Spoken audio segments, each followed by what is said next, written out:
Hi friends, welcome to my channel.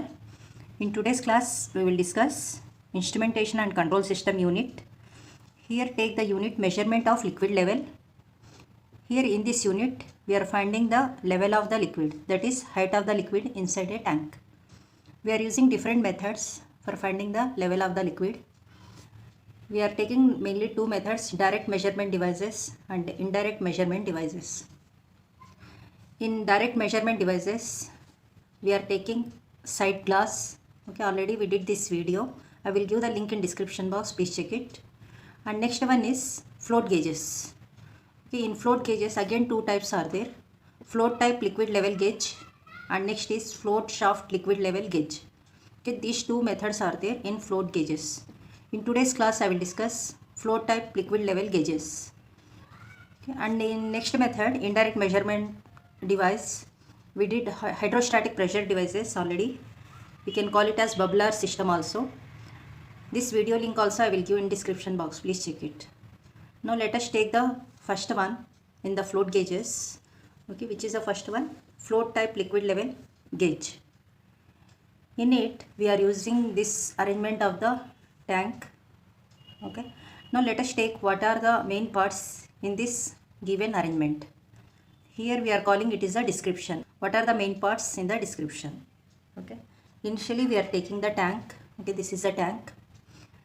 So here in it we are taking some level of liquid. We need to measure this height of the liquid. Okay, and this is the first part. And second one is we are taking one float inside the liquid. This float density is, the material of the float density is less than this density of the liquid. At that time only it can float. Okay, second part is float, and this float is connected one weight here. It is counterbalance weight. Okay, so these two are connected with the help of one rope. We can call it as tape. Okay, this arrangement is the second part. And this rope or tape is run over the, here one arrangement is there, it is called pulley. Okay, this is this pulley and this shaft is the third part. Okay, so here let us take, this is the shaft. Okay, it is a pulley. If you are rotating the shaft like this in any direction, okay, the pulley will also rotate. Okay, it is shaft of the pulley, this is the pulley. Okay, so here also we are taking, this is the pulley. Okay, it is mounted on this shaft, this is shaft of pulley. Okay, so this is the third part, pulley is the third part. The next part is this pointer. Okay, this pointer is connected to the shaft of the pulley. Whenever shaft is rotating, this pointer is also rotating. Okay, and this pointer as well as this scale will give the reading at this pointer. Okay, wherever the pointer is there, it is showing the reading. This reading is in terms of meters or centimeters. Okay, it will give the level of the liquid, how much height of water is there inside the tank. Okay, so this is the last part, pointer and this scale. We can call it as calibrated scale. Okay, and this is the pointer. These are the main parts in the description. Okay, and after that let us take the working operation of this. Now in the working operation, whenever we are increasing the level of the water, let us assume the water is moving upward direction. Okay, so the water level instead of here it is coming, let us assume here, the float will also move because it is floating on the surface of the liquid. Okay, whenever it is moving, the tape will also move.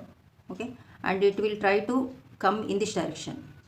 Whenever the tape is moving, the shaft of the pulley and pulley also moving in this direction like this. Okay, whenever it is coming, the shaft is coming in this direction, the pointer is connected to shaft, it is also moving like this, and it will give the reading on the calibrated scale. That reading is the height of the liquid. Let us take the next case.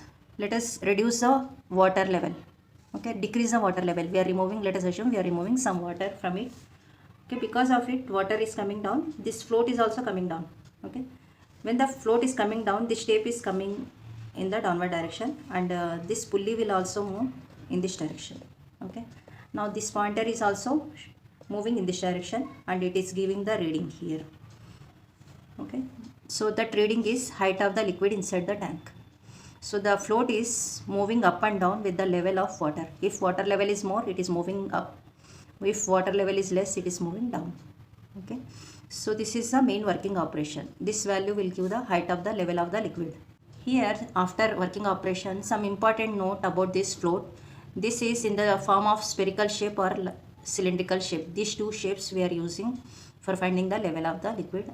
And the next one is that, as I told you previously, density of this material is less than the density of the liquid. And next one is, this material should not get corrosion easily.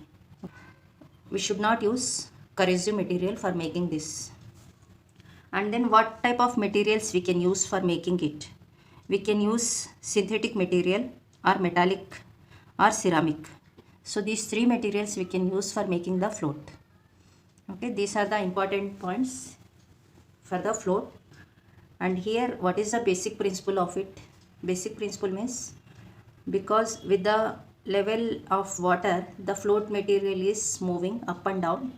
This will give the height of the liquid. It is the main basic principle. These are the important points of the float type liquid level gauge. If you like this lecture, hit the like button, subscribe my channel and share with your friends. Thank you for watching.